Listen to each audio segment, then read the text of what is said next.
खास पेशकश हमारी ब्रोकर बोले, जिसमें बड़े बड़े दिग्गज ब्रोकरेज हाउसेस की रिपोर्ट आती है, बहुत अच्छे अच्छे शेयर निकल करके आते हैं। उनमें से कई आपके पोर्टफोलियो में या तो हो सकते हैं या आप रखना चाह रहे होंगे, उन पर बातचीत करते हैं। हर्ष हमारे साथ जुड़ चुके हैं। और हर्ष, बताइए आज की पहली कंपनी। सबसे पहली कंपनी है हिंदुस्तान एरोनॉटिक्स, HAL की हम लोग बात कर लेते हैं। डिफेंस सेक्टर की PSU कंपनी है यहाँ पर, और इसके ऊपर ब्रोकरेज की तरफ से जो टारगेट्स आए हैं, 2 सिनेरियो इन्होंने पेश किए हैं। देखिए, सबसे पहले जेफरीज की रिपोर्ट आई है, खरीदारी की सलाह दी है। अब यहाँ पे 2 लेवल्स आपको दिख रहे होंगे यहाँ पर।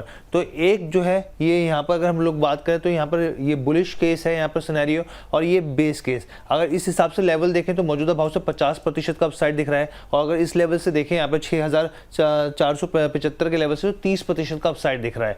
अब इन्होंने क्या कहा है, देखिए इनका सबसे पहले कहना है कि जो ऑर्डर पाइपलाइन है करीब 1.7 लाख करोड़ की है यहाँ पे, और इसके वजह से मिड टर्म तक, मीडियम टर्म तक जो रेवेन्यू जो है विजिबिलिटी वो साफ तौर पे दिख रही है। साथ ही इन्होंने कहा कि आने वाले दिनों में बहुत तेजी से बड़े टेंडर्स कंपनी फ्लोट करती हुई दिखेगी, और जो है यहाँ पे हाई ऑपरेटिंग लेवरेज की संभावना है, यानी कि जो सेल्स बढ़ती हुई दिखेगी, जिससे जो प्रॉफिट है कंपनी का, मुनाफा जो है वो बढ़ता हुआ दिखेगा। अच्छा खासा प्रॉफिटेबिलिटी में इंक्रीज होते हुए दिख सकती है स्थिति। इसके साथ ही उन्होंने कहा कि ऑर्डर जो है उसमें भी फास्टर पेस देखने को मिलेगा, और प्रपोजल्स भी इस पर क्लैरिटी मिलती हुई दिखेगी। लेकिन इन्होंने 2 चीज़ों पर कंसर्न जताया है। देखिए, पहली चीज़ इनका साफ तौर पे ये कहना है कि डिफेंस स्पेंडिंग को लेकर जो रेगुलेटरी है वहाँ से थोड़े से रोड ब्लॉक दिख रहे हैं, और दूसरी चीज़ इन्होंने कहा है कि मार्जिन प्रेशर यहाँ पर देखने को मिल सकता है। चलिए, तो ये तो इनकी जो चिंता है ना जेफरीज साहब की, कि वो कह रहे हैं कि डिफेंस को लेकर के थोड़ा सा जो रेगुलेटरी और तमाम चीज़ें जो भी आपने बताई। डिफेंस सेक्रेटरी का कल एक स्टेटमेंट आया है हर्ष, और वो बड़ा इनकरेजिंग जो है स्टेटमेंट है। उन्होंने एक मीडिया हाउस को इंटरव्यू में कहा कि अगले 5 साल में 2.5% कुल GDP का इन्वेस्टमेंट जो है वो ऑर्डर जो है वो जाएगा, हिस्सा जो है वो डिफेंस में। अभी वो 1.9% है।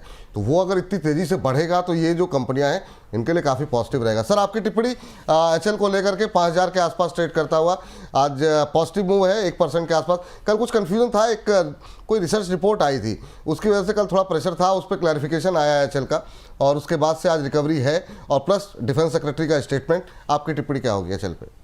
सर, मैंने वो स्टेटमेंट पढ़ा है। मैं डायरेक्टली हिंदुस्तान एरोनॉटिक्स जो स्टॉक है, कंपनी है, उनका ऑफिशियल वेबसाइट्स में मैं कल पढ़ ही रहा था, तो वो एक मिसलीडिंग इन्फॉर्मेशन था। तो बेसिकली देखिए, मैं पॉजिटिव हूँ, नो डाउट। अभी तो क्या है, इंडिया पाकिस्तान वाला जो सिचुएशन रिसेंटली हो गया, इसके वजह से डिफेंस अभी चल चुका है, लेकिन मुझे लगता है नेक्स्ट थीम होने वाला है। और गवर्नमेंट जैसे कि एवरी ईयर बजट में डिफेंस को लेके हर बार जो है ज्यादा एक पैसा एलोकेशंस के बारे में सोचते हैं, इस बार और ज्यादा सोचने वाले हैं। और नेक्स्ट 2 से 3 साल 4 साल ये जो HL अभी आपको दिखाई दे रहा है 5000 के आसपास, मार्क माई वर्ड, आपको मिनिमम 7500 8000 का भाव आपको देखने को मिलेगा। The concern is the valuation. अगर आप बाई करेंगे, मुझे लगता है कि नेक्स्ट 3 साल का व्यू है तो फिर प्रॉब्लम नहीं है। अगर आपका व्यू है कि नहीं, मैं एक बार 6-8 महीने के लिए बाई करूंगा, तो फिर मुझे लगता है आपको एक बार वेट करना चाहिए। एक डीप मिलेगा तो बाई कीजिए, लेकिन डीप भी मिल चुका है। मैंने जब लास्ट टाइम बताया था 5100 के आसपास था, ऑलरेडी 4800 एक डीप लगा के फिर से 5000 के आसपास है, तो डीप तो मिल चुका है। तो मेरे ख्याल से आप डेली बाई सेल मत कीजिए, इस काउंटर को होल्ड कीजिए, बने रहिए। डिफेंस सेगमेंट पे नंबर 1 काउंटर है। आप देखेंगे 8300 करोड़ के आसपास प्रॉफिट है, और ये प्रॉफिट ही सर नेक्स्ट 3 से 4 साल में डबल होते हुए दिखेंगे। 3,35,000 करोड़ का मार्केट कैप है, लिक्विडिटी का तो कोई प्रॉब्लम ही नहीं है। और डिफेंस सेक्टर में मेरा यही एक काउंटर है, और 1-2 फेवरेट काउंटर है, बहुत पसंद है। BL हो गया, HAL हो गया। तो मेरे ख्याल से जिनके पास है बने रही, नो डाउट, कुछ प्रॉब्लम नहीं है इसमें, कोई प्रॉब्लम नहीं है। उड़ान को तैयार है HL, जी हाँ, नई उड़ान के लिए तैयारी कर रहा है। तो HL में जो है बिल्कुल कई सारी पॉजिटिव खबरें आज एक साथ आई हैं। हालांकि हिसाब से रैली थोड़ी तेज होनी चाहिए थी, लेकिन कोई बात नहीं, धीमे धीमे चल रहा है। इन्वेस्टमेंट के नज़रिए के हिसाब से आप आगे बढ़ सकते हैं। हर दूसरी कंपनी रिलायंस इंडस्ट्रीज की हम लोग बात कर लेते हैं। यहाँ पर JP मॉर्गन की रिपोर्ट है, ओवरवेट की सलाह दी और 1568 रुपए के टारगेट यहाँ पर दिए गए हैं। अब इनका कहना है कि पिछले 2 साल में जो कमाई हुई, आने वाले 2 साल में जो कमाई होगी वो ज़्यादा बेहतर होगी, काफ़ी बेटर स्थिति में आती हुई दिखेगी। दूसरी चीज़ इनका ये कहना है यहाँ पर कि अभी जो पीछे शेयर में कमजोरी देखने को मिली, इसके पीछे की वजह जो रही कि प्रॉफिटेबिलिटी को लेकर गाइडेंस में यहाँ पर क्लैरिटी नहीं मिली, जिस वजह से यहाँ पर शेयर में कमजोरी रही। दूसरा रीज़न इन्होंने ये भी बताया कि कमोडिटी कमोडिटी के में जो कमोडिटीज़ हैं तमाम तरह की, उसमें एक कमजोरी रही जिसकी वजह से मुनाफे पर असर देखने को मिला। लेकिन अब इन्होंने कहा कि आने वाले सालों में स्थिति बेहतर होगी। साथ ही इनका ये भी कहना है कि ऐसी भी संभावना है कि जिस तरीके से कंपनी का जो gas to oil to gas है यहाँ पर और ऑयल टू केमिकल बिजनेस है उसमें और बेहतर स्थिति देखने को मिल सकती है। साथ ही उन्होंने कहा कि कंज्यूमर बिजनेस में लगातार ग्रोथ बढ़ती हुई दिख रही है और आने वाले टाइम में क्वार्टर्स में भी और स्थिति बेहतर होती हुई दिखेगी। जी, तो यहाँ पर जो है रिलायंस इंडस्ट्रीज बाजार का दिग्गज, थोड़ी सी चाल अब इसकी सुस्त पड़ती हुई दिखाई दी है। सर, आपकी टिप्पणी क्या रहेगी यहाँ पर रिलायंस इंडस्ट्रीज को लेकर के? अभी नो डाउट एकदम लीडर है और निफ्टी 50 में भी टॉप वेटेज वाला कंपनी है रिलायंस। और मुझे तो लगता है सर, अंबानी नहीं चलेगा तो देश ही अभी नहीं चलेगा। एक कमेंट थोड़ा क्या होता है ना, वो जो लोग थोड़ा पॉलिटिक्स करते हैं उनको थोड़ा बुरा लगता है, लेकिन सर बात तो सच्चाई तो यही है। सो देखिए, अभी इनका बिजनेस बहुत डाइवर्सिफाइड बिजनेस है। ऑलमोस्ट 19 लाख करोड़ के आसपास मार्केट कैप है। सो 81,000 करोड़ के आसपास प्रॉफिटेबिलिटी है। सो आज जितना हमने बात किया ना, हाईएस्ट प्रॉफिटेबल कंपनी अभी तक जितने कंपनी को लेकर हम आज बात किया, एक तो था टाटा मोटर्स, एक है रिलायंस। तो देखिए, रिलायंस का अगर हम टेक्निकली अभी डेटा देखेंगे ना, टेक्निकली एक टॉप बनाया था ऑलमोस्ट 1600 के आसपास, उसके बाद नीचे आ गया, कंसोलिडेशन कर रहा था और नीचे से एक बेस बनाया। बेस बना के बाद अभी देखिए एक पैराबोलिक पैटर्न बनाया और उसके बाद मॉर्निंग स्टार पैटर्न के साथ इसका हायर हाई क्लोजिंग करते हुए अभी नीचे ऊपर आ रहा है। So basically as per the my interpretation, last time जो रिलायंस ने टॉप बनाया था ऑलमोस्ट 1450 के आसपास था।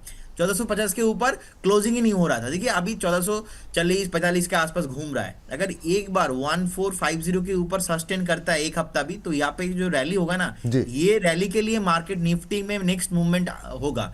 सो मेरे ख्याल से आप जिनके पास है बने रहिए। फ्रेश बाय करने का सलाह ना थोड़ा मैं यहाँ पे अवॉइड करना चाहूंगा, क्योंकि आई बिलीव मार्केट में डीप मिलेगा। मेरा बाई का एक ही स्ट्रैटेजी है, मैं ज्यादा साइकोलॉजिकल देखता हूं लेवल। तो रिसेंटली आया था 1390 के आसपास, तो वो एक अच्छा लेवल था।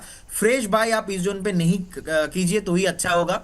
आप बने रहिए, आपको बहुत जल्दी 1500 का टारगेट भी आते हुए दिखेंगे, ऑल टाइम हाई भी आते हुए दिखेंगे। लेकिन ये स्टॉक ऐसा ट्रेडिंग काउंटर में से है नहीं, आप पे थोड़ा बहुत आपको पेशेंस रखना है। नेक्स्ट 2 साल 3 साल का व्यू बनाना है, तो एक बार बने रहिए। फ्रेश बाय मैं एक बार करूंगा 1370 से लेके 1380 के आसपास। चल ठीक, ये रिलायंस पे व्यू। तीसरी कंपनी हर्ष, वेल्सपन लिविंग की बात कर लेते हैं। यहाँ पर देखिए, यहाँ पर होम टेक्सटाइल एक्सपोर्टर है ये कंपनी और जेफरीज की रिपोर्ट है, खरीदारी की सलाह दी और 125 रुपये का 185 रुपये का माफ़ कीजिएगा टारगेट दिया है। करीब 40% से ऊपर का अपसाइड इनको दिख रहा है स्टॉक में।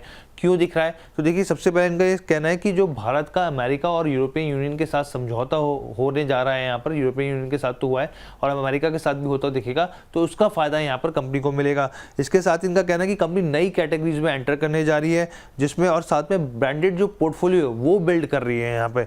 और FY25 वित्त वर्ष 2025 से लेकर 28 के बीच में यहाँ पर earning per share 18% compound annual growth rate के हिसाब से बढ़ने की संभावना जताई जा रही है। लेकिन यहाँ पर यह भी कहा है कि FY26 में टैरिफ को लेकर जो उसका असर है वो होता हुआ यहाँ पे दिख सकता है। चल, ये जो है वेल्सपन लिविंग, काफ़ी सवाल आते हैं इसको लेकर के। 185 का टारगेट सर, अगर आप ट्रैक करते हो, आपकी टिप्पणी, लेवल चार्ट्स क्या कह रहे हैं? सर चार्ट बहुत कंफ्यूजिंग है, बहुत टाइम से चला नहीं है और लगातार मतलब मैं देख पा रहा हूँ नवंबर 24 से लगातार नीचे आ रहा है। अभी भी ये जो बेस बनाने के बाद बहुत वॉलेटाइल होता है। तो जिनके पास है आप थोड़ा बने रहिए विद स्टॉप लॉस ऑफ 125, लेकिन फ्रेश बाय करने का सलाह मेरा इस काउंटर में नहीं रहेगा, क्योंकि बहुत वॉलेटाइल है। तो मार्केट में थोड़ा शांत रहिए, अच्छा काउंटर में इन्वेस्ट कीजिए। अभी मतलब 138 चल रहा है, तो आप देखेंगे फिर से 130, फिर से 150, तो वॉलेटाइल बहुत है। तो एक बार अवॉइड करने का सलाह होगा, फ्रेश बाय का सलाह यहाँ पे नहीं है और आपको बाय भी नहीं करना है इस काउंटर को। अगर आपके पास ऑलरेडी है तो 125 आपका fixed and final stop loss होना चाहिए। ठीक, लास्ट कंपनी आज की ब्रोकर बोलेगी। जी हाँ, स्क्रीन पर लेकर के आइए हर्ष जी। महिंद्रा एंड महिंद्रा की हम लोग बात कर लेते हैं यहाँ पर। और यहाँ पर देखिए HSBC की रिपोर्ट है, खरीदारी की सलाह दी और 3,470 रुपये का इन्होंने टारगेट दिया है। इनका कहना है कि आने वाले 12 से 18 महीने में कंपनी की जो मार्जिन है उनमें और सुधार होता हुआ दिख सकता है। भविष्य में EV की प्रॉफिटेबिलिटी वो बढ़ सकती है और यहाँ तक कि जो पेट्रोल और डीजल की कंपनी है, जो डीजल की कारें, उनको भी टक्कर देते हुए दिख सकते हैं। लेकिन इनका ये ज़रूर कहना है कि EV पे अभी फिलहाल के लिए, क्योंकि इंफ्रास्ट्रक्चर की दिक्कतें हैं यहाँ पर, तो EV की बिक्री को लेकर एक कंसर्न बना हुआ है। साथ ही टैक्स को लेकर यहाँ पे जो नीतियां हैं उसमें थोड़ा और सुधार हो जाए तो स्थिति और बेहतर होती हुई दिख सकती है। चलिए, यहाँ पर एक जो चाइना का इशू है ना, रियर अर्थ वाला, वो अगर निपट गया तो ऑटो में एकदम से मूव आएगा और तेज मूव आएगा। अब वो देखते हैं, 1 दिन लगता है, 2 दिन लगता है ये चाइना वाला इशू निपटने में, वो उसने एक प्रेशर बनाया हुआ है ऑटो के अंदर। आज भी कुछ एक खबरें आई है, मारुति ने अपना जो है कुछ एक प्रोडक्शन हॉल्ट किया है। सर, टिप्पणी आपकी। सर मैं थोड़ा यहाँ पे काउंट कर रहा था कि हमने जब भी महिंद्रा के बाद आपने आज से अभी 15 मिनट पहले डिस्कशन किया, जब से डिस्कशन किया तब से लास्ट 5 मिनट का कैंडल आप खुद एक बार ओपन करके देखिए, तब से पॉजिटिव ही है, लास्ट 5 मिनट का कैंडल नेगेटिव नहीं है। तो देखिए पता नहीं बार बार ऐसा क्यों हो रहा है आपके साथ। मैं डेफिनेटली आपका स्टूडियो में आना चाहूंगा और एक बार देखना चाहूंगा अरे सामने सर। से क्या चल रहा है पीछे से।